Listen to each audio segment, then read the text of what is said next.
there's many ways to go about it, but I don't think that it's right to give up and then step backwards. You have to give up, take a step backwards, and then go back or go to another place, or always kind of try to find out how you're going to improve and how you're going to make yourself better. The Move Entrepreneur Evolved Podcast. Get on it. We're sitting here with Starbuck on the Move, and I'm here with Kron Gracie. What's going on, man? How you doing, brother? Doing good, man. Good, Doing man. good. I've had the pleasure to be able to not only hang out here, but also to watch your academy and see your students. And I was fascinated by just the calmness that you bring them. It was something that, I think when you go into a school every time, you don't know what you're going to get. Yeah. And I was impressed. First, I want to say, where did the logo come from? It's an ice cream cone, and that wasn't what I expected. Where did that come from? So my brother-in-law, when I was undefeated as a brown belt, he was like, man, you gotta start calling you Ice Cream Kron, because you're just so cool under pressure.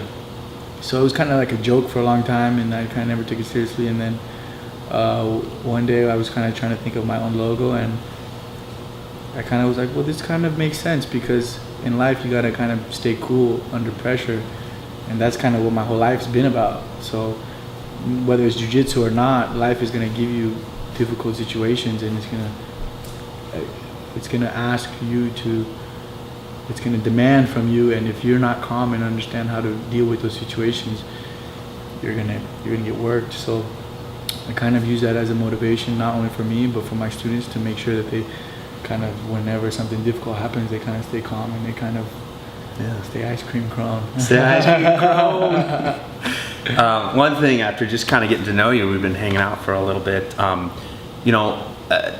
You're 25 now, and the heart of a lion, I can tell. And something that sometimes we get this thing of like overconfidence or something.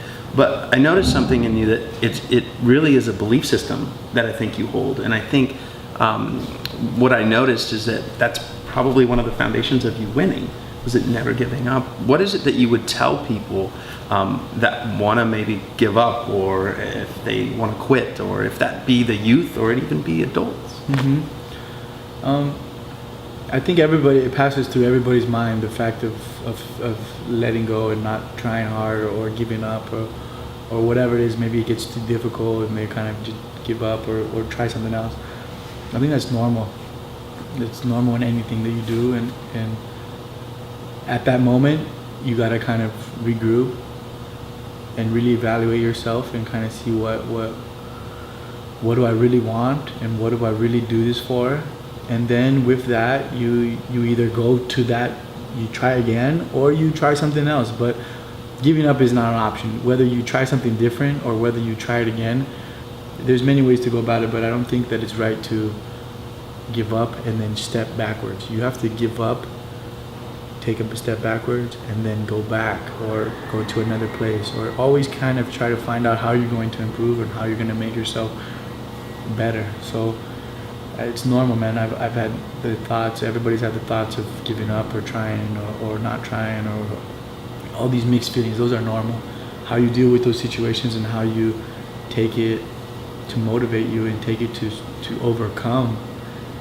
When you overcome those feelings, when you're tired and you stop, that's one thing. When you're tired and you go for an extra 5 minutes, you overcome yourself. So I think life is about overcoming yourself. Overcoming the objective. Yeah. The battle is always with ourselves. It's never against anybody else. Really, that's a good point. That's what I kind of started to learn. It's never about my opponent or never about anything. It's always me against myself. And the more you kind of understand that, the more it allows you to see things clearly. We always look at different obstacles that people go through. Some people say, I don't have money, or I didn't have any of the things. Very few people would say my obstacle was, and the advantage of having the Gracie name. I've always been curious, at what point, did you feel that you, though you were born a Gracie, at what point do you think that you harnessed being Kron Gracie? Because that is something that I think probably was... Yeah, I think as after I won my first world championship as a purple belt, I think that's when I kind of started to become my own man and people started to recognize me for my accomplishments. And it kind of slowly grew from that moment on. I kind of had a good streak going as a purple and a brown belt, and I kind of started to become my own man. And everything was kind of easy. I kind of won all my fights, and I kind of had everything I needed to have. It was never really a big challenge in my life. Sure. And then as I got my black belt, I lost my first match. It was a tough match to lose. It was your first match as a black belt. Really? Yeah. My dad gave me the black belt 2 weeks before the World Championships. And then you're hit with failure. Yeah, so my first fight, my first loss, and my first tournament was the World Championship as a black belt. Boom, I lost. I got my ass whooped, and kind of really shook me up. And again, I was like depressed for a while, and you kind of go down to this really low place, and you think about what you're going to do with your life, and you doubt yourself, and you see, is it even possible for me to be a champion? And then when you start to go back into your groove again, and then you start to win, then you kind of realize that it's all a learning process, and that's how it is. Everybody has the lessons they need to learn, and my lesson was a hard one. And I think after my black belt match, that's when I kind of really started to become a man, and I kind of really had to have difficult things happen in my life. Sure. And those difficult things made me much better and made me more sure of myself, and I knew that I could overcome diversity. I knew I could overcome difficult obstacles in my life. And now when a difficult thing happens, I don't look at it and say like, oh man, this happened, fuck. I'm like, okay, this is part of the deal. Let me see how I'm going to overcome this, because I got to overcome it. I'm not gonna die right now.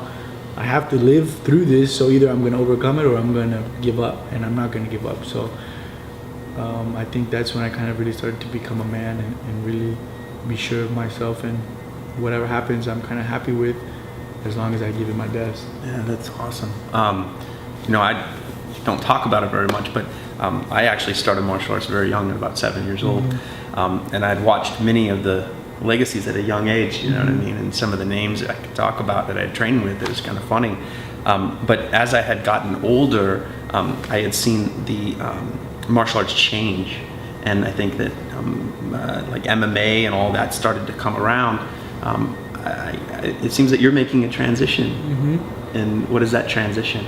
Well, I'm going to start focusing on MMA now. I don't really like to call it MMA, because for me it's not MMA. For me it's just fighting, and it's palituro, and it's that's what it is. So I'm going into MMA, and that's my transition. I want to see how that goes, and see what I can bring to the table, and see how well I can perform in those circumstances. What are some of the things that you've enjoyed about business and also jiu-jitsu together, and how maybe they combined in the challenges? Yeah, I think it's difficult to do both, be a competitor and a teacher and run your own business, but I had no other choice. I had no other option. Nobody was going to run my school for me. Nobody was going to open a school for me. Nobody was going to do anything for me. So if I wanted to train at my academy and have my students, I had to make that happen. So I was left with an option to do this, or to not have an academy and try to train around places, and you have to do what you have to do to have the things that you want to have. And to have this academy, I have to do a lot of things I don't necessarily enjoy doing. And I think that's like life, right? Yeah, exactly. I try to do as much as I can, and the little that I can, I'm thankful I can be a part of. There's something in my heart of helping less fortunate children, you know what I mean? And I've always said that, we as people are often on one part of the opportunity, but sometimes we're on the other end of giving opportunity. In the jiu-jitsu world, how much do you see of that? Just how much, and you see people helping people and all of that. What is it that you see in the jiu-jitsu world that gives back? Well, jiu-jitsu is a direct, it just keeps on growing, so for the instructor to have money to eat, he needs to teach, he needs to give himself. And in that process, he gets good students, and in that process, the students start to help, and then so it kind of just, everything grows and helps each other. And it's kind of a cool thing to be a part of, because everybody benefits from being in jiu-jitsu, whether you're a teacher or a student, or whether you're a student that becomes a teacher. I think you always kind of improve yourself, and you're always in search of a goal. And with that, the possibilities are endless on how you give back. I think it's difficult for you to give opportunities to other people when you have not have those opportunities for yourself. It's kind of like if you don't know how to swim, how are you going to help somebody who's drowning? And then you can kind of help other people and play that role. One thing that we mentioned, and we can kind of go from here, is that as becoming your own man, also we get the opportunity to create sometimes our own legacy. As Kron Gracie, do you have a goal for yourself? Yeah, I do. I have a goal to be the best in the world, and whether that happens or not, I think trying to be the best in the world is what my life mission is about. Not only for myself, but to make it worthwhile for my father and my grandfather, and to give that back to them, because they did so hard and they worked so hard for what they achieved, and I want to make sure I give my best to make that legacy continue. Kron Gracie, thank you, my brother. Starbuck on the Move. Thank you, man. I really do appreciate it. Thank you. If you like this episode, make sure you smash the like button and subscribe to the YouTube channel. Just like Nike is to athletes, Moved is to entrepreneurs.